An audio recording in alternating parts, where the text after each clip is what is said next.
এই মুহূর্তে যদি সবচেয়ে বেশি এই দুনিয়াতে কেউ সুখী হয়ে থাকেন, খুশি হয়ে থাকেন, তিনি হবেন দিল্লিতে যিনি আছেন বাংলাদেশের সাবেক প্রধানমন্ত্রী, আওয়ামী লীগ সভানেত্রী শেখ হাসিনা।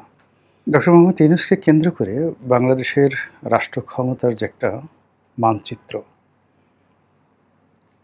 যেটা অঙ্কিত হয়েছিল এবং যেটির ১ম পর্বটি ছিল উনার ক্ষমতায় আরোহণ করা। আর ২য় পর্ব যেটি ছিল সেটি হলো একটা ট্রানজিশনাল পিরিয়ড, অর্থাৎ তিনি ক্ষমতাটা হস্তান্তর করবেন সাময়িকভাবে। আবার এমন একটা পরিস্থিতি তৈরি হবে যে পরিস্থিতিতে তিনি আবার সদল বলে ক্ষমতায় ফিরে আসবেন।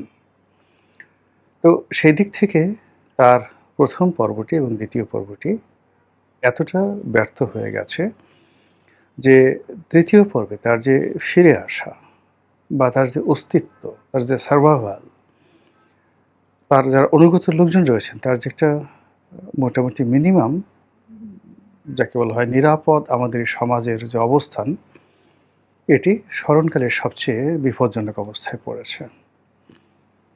এখন এই যে ডক্টর মোহাম্মদ ইউনূসের যে পরপর দুটো ব্যর্থতা, এই ব্যর্থতা এবং সর্বশেষ তার যে ফিরে আসার, ক্ষমতায় ফিরে আসার প্রকল্প, সেটিও ব্যর্থ হয়ে যাওয়া।